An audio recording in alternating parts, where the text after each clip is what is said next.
네, 안녕하십니까. 정국정다.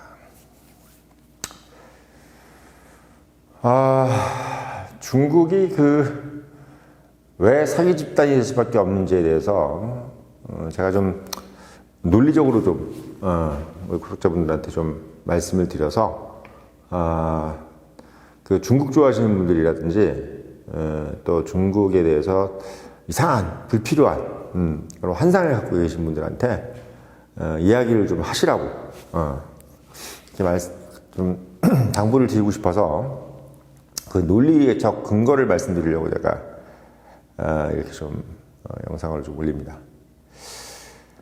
이게 사실 우리가 중국이란 나라를 약간 좀 좋게 본 게 언제였냐면, 그러니까 뭐 옛날 말고 근대 이후로 좋게 본 게 언제였냐면 이제 그 장개석 있을 때죠. 장개석. 물론 그때 이제 우리가 항일 운동을 하고 있을 때니까 어떻게 보면 나라가 없을 때죠.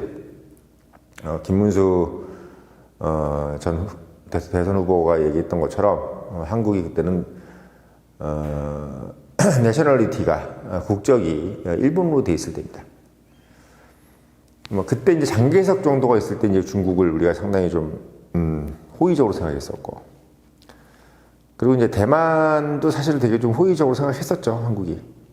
근데 이제 우리가 이제 중국 공산당이 있는 그 지금 중국 대륙에 대해서 좀 좋게 생각했을 때가 언제냐면 이제 노태우 정권 때 북방 정책 90년대인가요? 그때 89년도 90년대 이럴 때 중국하고 이제 수교를 하면서 중국에 대해서 우리가 좀 이제 뭔가 미지의 기대, 그러니까 한국이 중국한테 가졌던 그 5,000년 동안의 그 좋았던 느낌이 있잖아요. 뭐 명나라 때 뭐 이렇게 뭐 도와주기도 하고, 또 뭐 중국 문화에 대한 어떤 그 동경, 삼국지라든지 뭐 초안지 뭐 이런 것들을 통해서 중국이라는 나라가 이제 이 동양 문화에 있어서는 중국이 어떻게 보면 약간 대표성이 있잖아.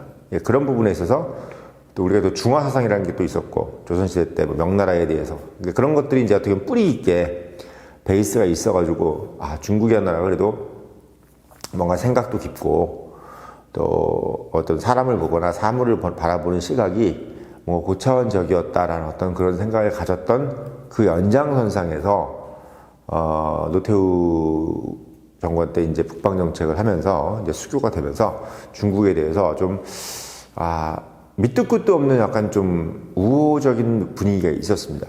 그게 이제 2000년도 넘어오면서 계속 좀 그런 분위기로 갔고, 그때 이제 시진핑이 나오기 전이었으니까 중국이 갖고 있는 한국이 중국한테 가지고 있는 약간 좀 우호적인 느낌이 있었어요. 왜?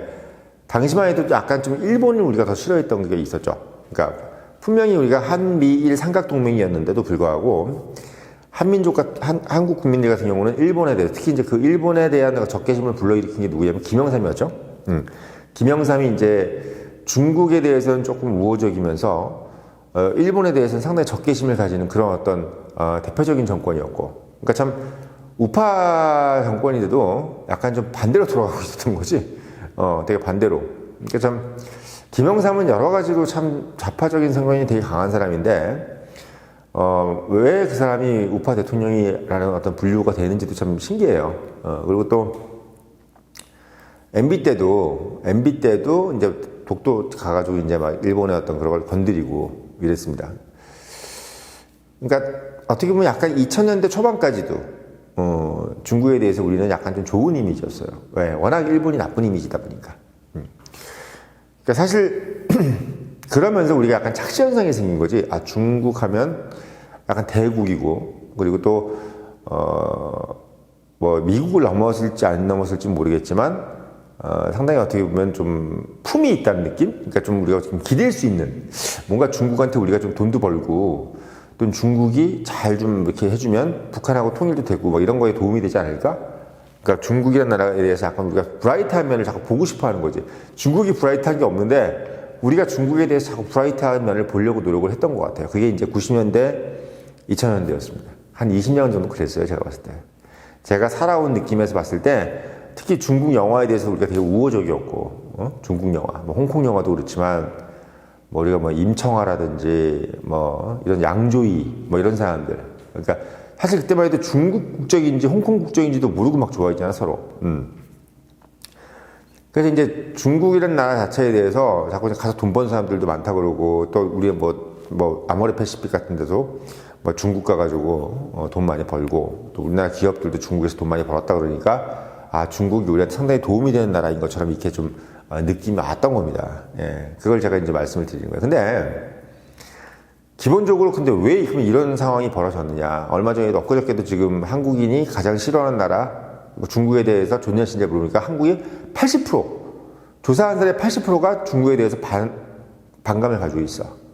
그러니까 단순히 우파들만 중국을 싫어하지 하는 게 아니라 거의 뭐 좌파 성향을 갖고 있는 사람들도 중국에 대해서는 별로 이렇게 썩 좋은 느낌이 아닌 거야. 그러니까 지금 친중이라는 어떤 친중적인 느낌을 가져가거든 정치인이라든지 언론들은 이 국민들의 정서를 반영하지 못하고 본인들이 이제 뭐 좀 도움을 받은 것들, 뭐 돈을 받든지 여러 가지 뭐 도움을 받은 것들 때문에 이제 코앞 껴가지고 그러고 있는 건데, 지금 전반적으로 국민들은 다 중국에 대해서 아주 혐오하고 있는 거지. 그러니까 대표적인 샘플이 지금 네팔인 거예요. 네팔이 국민들은 막 지금 중국이 싫은데 정치인들만 돈을 받아 처먹었으니까 지금 막 코앞 껴가지고 저러고 있다가 결국은 뒤집어지는 거죠. 그러니까 우리가 민심은 천심이라고 그러잖아요. 예, 민심은 천심. 그러니까 국민들은 아는 거야. 이 무지랭이들은 굳이 뭐 똥인지 된장인지 안 먹어봐도 전반적인 어떤 하는 꼬라지가 이런 걸 보면 듣는 풍월로 이렇게 보면 발 없는 말이 천리 간다고. 이미 중국이라는 나라가 한국을 어떻게 바라보고 또 중국에서 살았던 사람들이 하는 얘기를 들어보니 아, 저 나라는 이제 안 되겠다. 그리고 저 나라하고 우리하고 친해봐야 우리가 그렇게 좋은 어떤 꼴을 못 보겠다는 것을 이미 국민들이 먼저 알고, 오히려 리더보다 국민들이 먼저 중국에 대해서 반감을 가지고 있는 그런 상황이 온 겁니다. 예, 온 거예요. 근데 왜 그러면 이런 상황이 왔느냐라고 봤을 때, 이제 우리가 엘리트라는 거는 뭐냐면 분석을 해줘야 되는 거잖아요. 그러니까 현실은 서민이 더 빨리 알아. 현실은. 그러니까 옳다 그르다 이미 끝났어. 중국이라는 것은 이미 끝났어. 나쁜 거야. 나쁜 거로 이미 서민들은 결정을 됐어. 그러면 리더의 입장에서 봤을 때 아, 중국은 왜 나빠진 건데? 라고 봤을 때 그 나빠지는 근거가 결국은 가장 중요한 것은 결국은 자연의 순리를 어긋나 있는 정치 체제라는 거예요. 아까도 제가 이제 낮에 말씀을 드렸던 거지만, 기본적으로 저는 중국 공산당의 존재 자체가 중국을 말아먹는 가장 큰 원인이라고 생각이 드는 거야. 중국이 하고 있는 모든 것들을 의심하게 만들 수밖에 없는 건 권력 구조 자체에서 정점에 올라 있는 중국 공산당이 80년 동안 정권을 해먹는 것 자체가 여기에서 뭔가의 모순이 있지 않겠느냐. 여기에 모순이 있지 않겠느냐. 왜? 기본적으로 모든 사람들이 그렇잖아요. 내가 만약에 어떤 조그만 피자집을 하나 운영한다고 생각해 봐요. 내가 피자집을 운영하는데 내가 주인이 바빠. 그래서 저기다 매니저, 소위 얘기해서 지배인을 뒀단 말이야. 지배인. 그럼 지배인이라는 사람이 한 7, 80년 정도를 막 한 피자집에서 계속 그 사람이 그 지배인이 막 있다고 생각해 봐. 그러면 그냥 그 사람이 성실하든 안 성실하든, 그 사람이 옳은 사람이든 그른 사람이든 간에 제가 생각하는 딱 걱정되는 건 뭐냐면, 오래 있는 것 자체로도 이미 상당한 악영향을 끼치는 거예요. 우리가 어떤 기업에서 뭐 소위 얘기해서 막 되게 오랫동안, 한 사람이 되게 오랫동안 이렇게 경영을 하는 회사들 있잖아. 그 회사들이 좀 걱정되는 부분이 전 뭐냐면, 제가 이제 같은 어떤 그 조직이라든지 기업을 경험해보고 입장에서 봤을 때, 오래 경험 있는 분들이 가장 우려는 뭐냐면, 그 오래 있다는 자체가 이미 상당히 안 좋은 영향을 끼치는 부분이 있죠. 가장 큰 게 뭐냐면 바로 변화하지 않을 것이라는 것에 대한 이 구성원들의 어떤 믿음이에요. 아, 이 나라는 변화하지 않을 것이다. 이 나라는 바뀌는 게 없을 것이다. 여기에 대한 어떤 느낌은 어떤 걸로 귀착이 되냐면 전혀 텐션이 없는 거죠. 우리가 사실 그 수족관에 있는 물고기를 오래 살게 하기 위해서 텐션을 주기 위해서 약간 어떤 걸 줘요? 변화, 소위 얘기해서 좀 이상한 물고기를 하나 집어넣잖아. 근데 이 변화하지 않을 것이라는 어떤 그런 이 느낌은 국민들, 특히 이렇게 막 15억이나 되는 이 엄청난 인구를 갖고 있는 중국한테 그 변화하지 않을 것이라는 느낌이 과연 좋은 영향이겠어요? 우리 국민들이, 대한민국 국민이 조그만 뭐 5,200만 정도 되는 국민이 왜 이렇게 열심히 살아, 솔직히. 우리 이렇게 열심히 왜 삽니까? 6.25도 경험하고 IMF도 경험하고 금융위기도 경험하면서 뭘 느꼈어요? 아, 엄청난 변화가 항상 존재하는구나. 내가 항상 경각심을 가지고 자산도 안전하게 배분을 해야 되고 뭔가 몰빵하면 안 되는구나. 뭐 이런 걸 우리가 알잖아. 응? 그런 걸 오랫동안 경험하다 보니까 국민들 자체가 어떻게 돼? 되게 스마트해지는 거야. 예, 스마트해지는 겁니다. 어떻게 보면은 미국이란 나라의 국민들이 스마트해지는 이유는 미국 자체가 늘 변화하기 때문이잖아요. 예. 미국 자체가 늘 변화하고 뭐 트럼프 같은 사람도 나오고 바이든 같은 사람도 나오고 어떻게 이 변동성 거기에 따라서 국민들이 거기서 맞춰서 사는 어떤 그런 지혜가 필요한 국가란 말이지. 응? 미국 가보면 되게 불편하잖아요. 뭐 신용카드도 안 되고 현금 써야 되고 모든 거 그리고 뭐 관공서에 가면 막 며칠씩 걸리고 그거 장난 아니잖아. 근데도 미국이 잘 돌아가는 이유는 뭐냐면 거기에 국민들이 적응하는 거야. 그리고 미국은 그런 건 되게 힘든데 또 반대로 우리나라보다 되게 상당히 그 유동적인 게 있죠. 바로 고용의 유연성. 예, 바로 오늘 채용해서 바로 어떻게 보면 내일부터 매니저가 되고 뭐 잘하면 1년 만에 바로 뭐 사장 되고 막 이런 어떤 고용의 유연성, 기회의 보장. 예, 이런 것들은 한국이 따라가지 못하는 부분이지. 예, 사실. 그러니까 미국이라는 나라의 성공의 방식은 하나도 둘도 셋도 뭐냐면 변화예요. 이 변화에 적응하는 능력, 여기가 국민들이 너무 탁월한 거야. 그러니까 저는 솔직히 카우보이 문화라는 것은 사실 그렇잖아요. 내일을 알 수 없잖아. 내일 총 맞아 죽을지도 몰라. 얼마나 그게 좋게 얘기하면 스릴이 넘치지만 안 좋게 얘기하면 얼마나 야박한 거예요. 예. 자기 운명이 매일매일 그렇게 바뀐다고 생각해봐. 근데 중국 공산당이라는 건 뭐야? 그냥 고정값이야. 디폴트라고, 디폴트. 응? 나라가 그냥 옛날 왕조시대 같은 거예요. 명나라 이런 거. 그럼 우리가 봤을 때 아무리 좋은 명나라고 청나라고 간에 4,500년을 못 가잖아요. 옛날 같은 시대에도. 그렇게 변화가 되었던 시대에도. 왜 그래요? 변하지 않는 건 결국 멸망하게 돼 있잖아. 예. 그리고 변하지 않는 건 항상 뭐가 있죠? 편견이 있죠. 그 사회에 가지고 있는 그 구조적인 편견이 이제 생길 수밖에 없는 거지. 변화하는 조직은 편견이 없어요. 왜? 아니, 뭐, 쌍놈이었다 양반 되고 양반에서 쌍놈 되는 게 맨날 보이는데 어떤 편견을 가질 수 있겠어? 내가 이 사람에 대해서 편견을 가질 수, 미국 사회가 왜 편견이 없냐면, 오늘 막 거지였던 게 내일 부자 되니까 이걸 어떻게 편견을 가져? 그러니까 사람한테 막, 미국이라는 나라가 어떤 국민들한테나 어떤 사람들한테 막 하대하고 이런 게 못하는 이유가 실제로 그 사람이 거짓골을 하고 다녀도 실제로 거지가 아닌 경우도 되게 많고 실제 거지였다 하더라도 뭐 1년 후에 부자가 되는 경우도 많기 때문에 누구한테 감히 이렇게 막 갑질을 못 하는 거야, 미국은. 그러니까 항상 미국은 친절하잖아요. 미국 한번 가보세요. 그러면 레스토랑 같은 데 가면 그 여자 그 종업원이 정말 거의 죽는 식으로 해. 막 그 팁 하나 받으려고. 한국은 막 가면 뭐 사실 취하잖아. 일본은, 미국은 막 장난 아니야. 우리가 생각할 때 미국은 막 여자들이, 막 되게 거칠 것 같죠? 엄청 여성스러워요, 미국.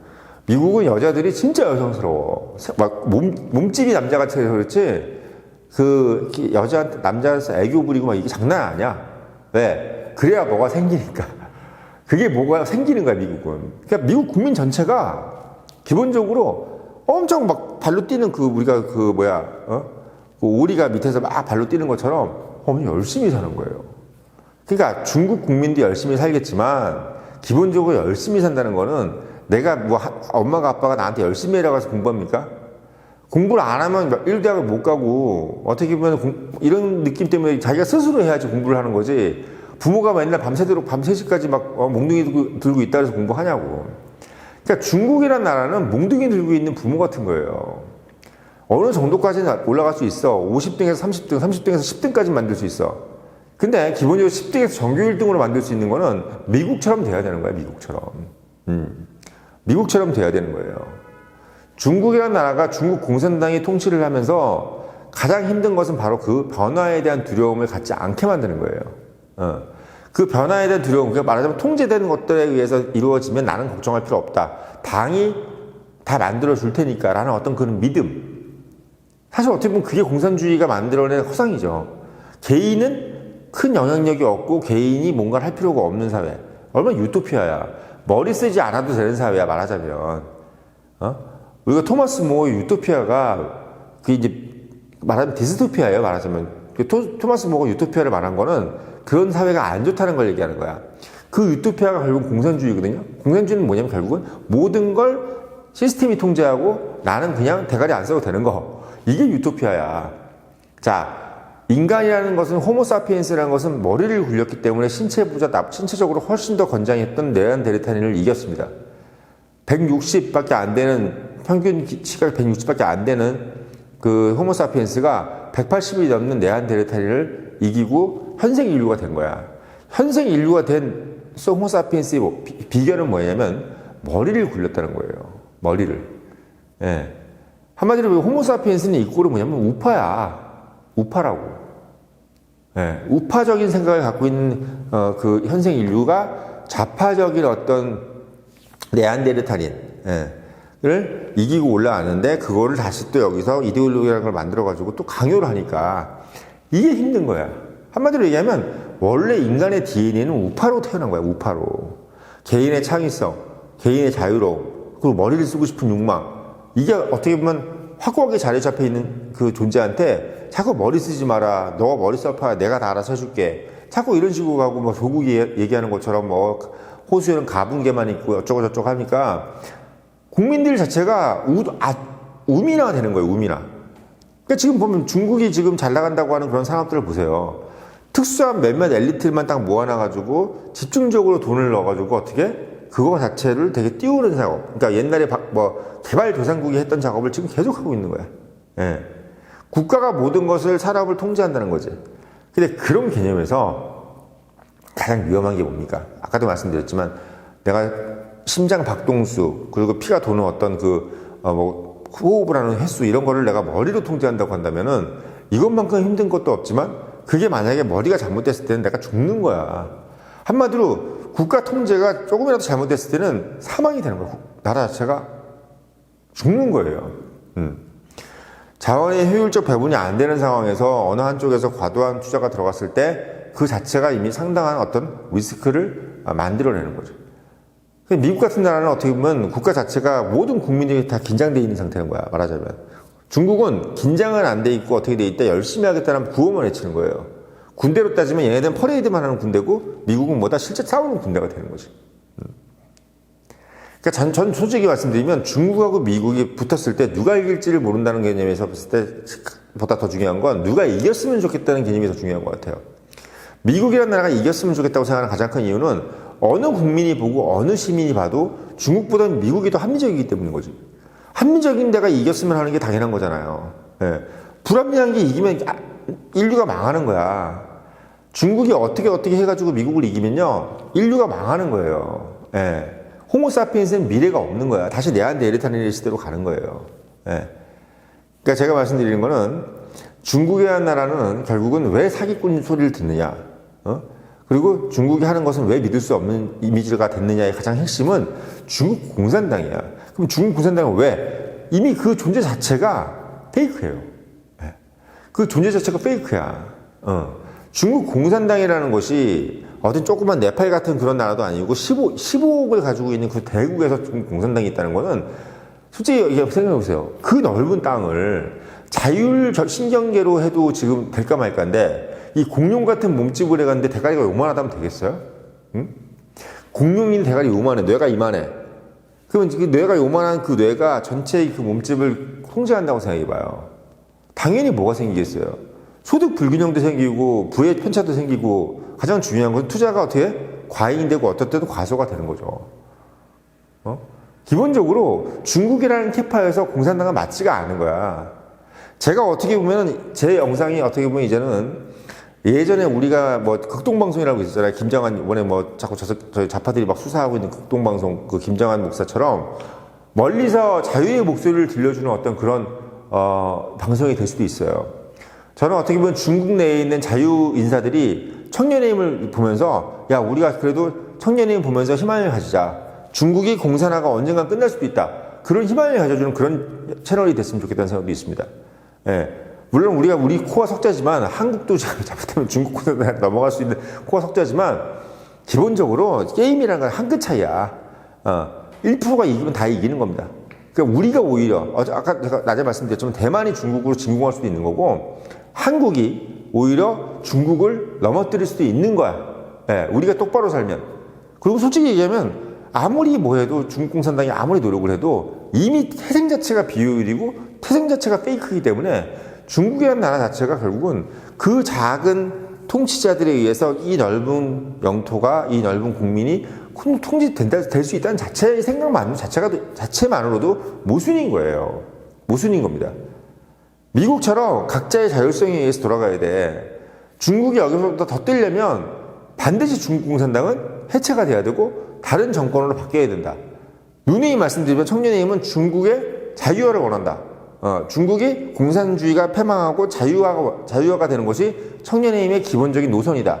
이 말씀을 드리면서 오늘 영상 마치겠습니다.